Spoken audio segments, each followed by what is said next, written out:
I'm Rob Licuria, Senior Editor at Gold Derby, here with Laurence Bennett, Production Designer on The Offer, an Oscar nominee for The Artist in 2012. Laurence, you recently wrote the following. I just want to read this out. I think it's really fascinating. Few movies come wrapped in as much lore and myth as The Godfather. Don't I know it? It's the dividing point in the before and since of modern American cinema.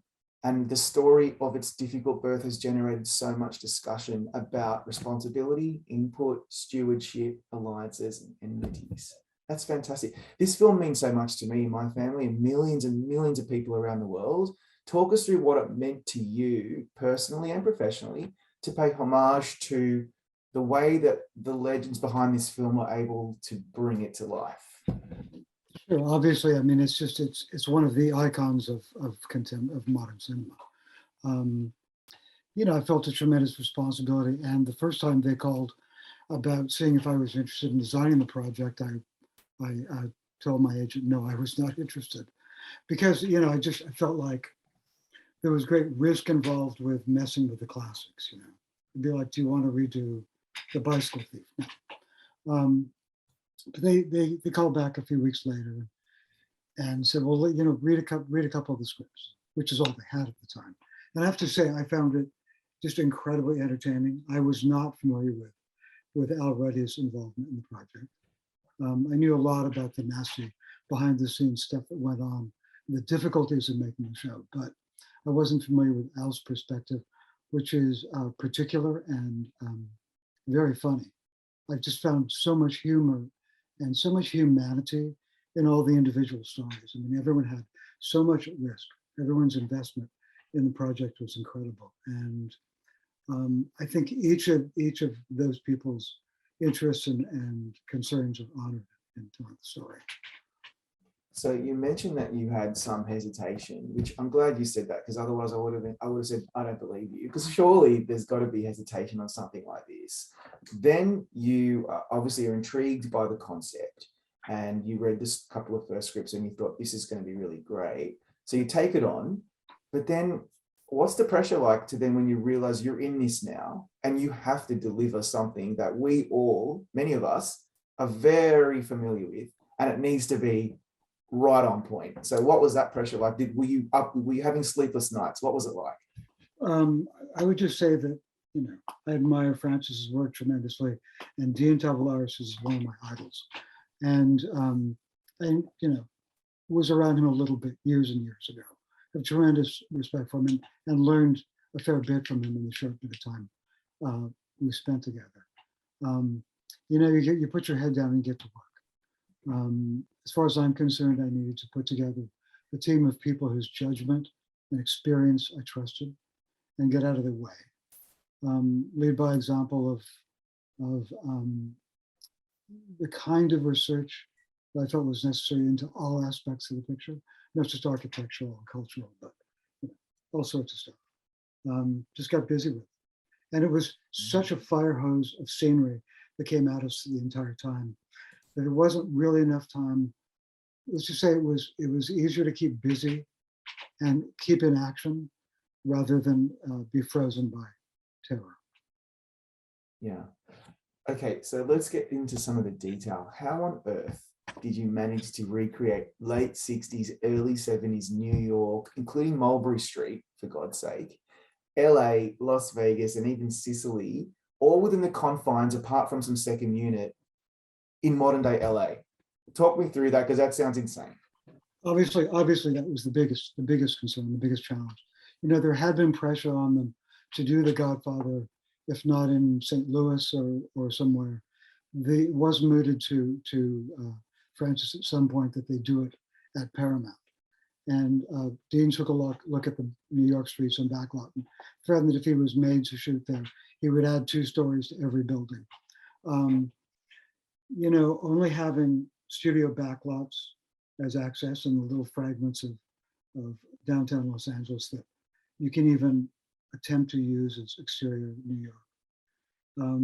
That was one aspect, but just during period, Los Angeles is tough as well, because Los Angeles has not been very kind to its culture, its architecture, and it thinks nothing of paving over or just raising anything. It feels like so. no matter where we had done it, had we even done it in New York, it would have been very difficult to do the New York bits there, and the Los Angeles bits impossible. So, it meant finding sort of the essence of what we needed to get across in each environment, and finding a take on it, and trying to stay true to that. I was in Savuka, which is in eastern Sicily, just before the pandemic, obviously to do my pilgrimage, and to be able to recreate some of the Sicily work with your second unit team. But of course, there's so much design that goes into that. How exciting is that? I mean, it's a completely foreign country, and it's a very specific time and place. Was that exciting? No, it was great fun. I mean, that's something that was sort of sprung on me very late in the day, because it had always been our intention for me to jump ahead to Sicily and set up the show there for the episode 9 stuff. And it didn't work out that way, because when we actually began to dig into the locations from the movie, a lot has been changed in the past 50 years. So either a tremendous amount of work would have to be done, or we would have had to recreate them there.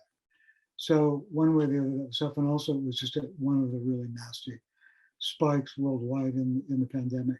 Yeah. So, shifting a team over there for even a small amount of time, cast and a small crew, would have been too difficult. So we just, sort of bit the bullet and found the right setting at one of the ranches out in the edge of the zone, and did it there.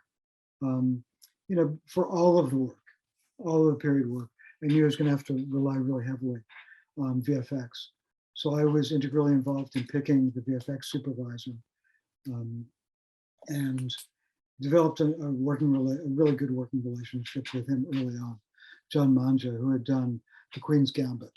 And I thought he had a really good eye for just, sort of light touch and backgrounds, and just enough texture and detail to sell it, and not make it too present.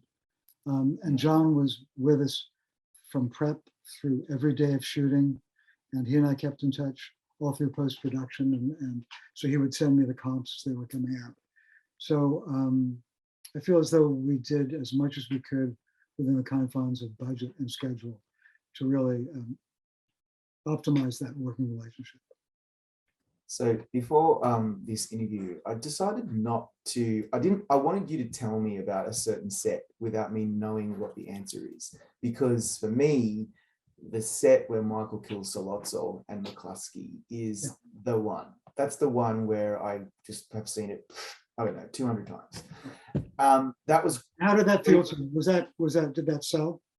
Yeah. And I can't believe that you were able to recreate that, because it looks exactly the same. What talk me through that particular set? It's very interesting. Well, that one in particular, I mean, it was, I think the original Louis restaurant was a shop front in an actual restaurant in the Bronx. It's been changed. I think it was changed into a dry cleaners years and years ago. We just had to keep looking for the right shop front that would work. We had limited stage space, so we could only build a core of recurring sets that, like the social clubs and the hotel and Evans's office and the polo club. So for something like that, even as significant as that set was to the project, we only shot there for a day and a half. So that really meant finding the right place to build it. So downtown Los Angeles, on Main Street, on the ground floor of a very old, once dignified, classy hotel, which is now sort of fallen into lesser times. They had an empty shop front, so we basically gutted that and did the build out in there. Yeah, and here it is. It's beautiful. Thank you so much for your time. It was really great work, and we're going to bring you back shortly for our group chat. Great, my pleasure talking with you.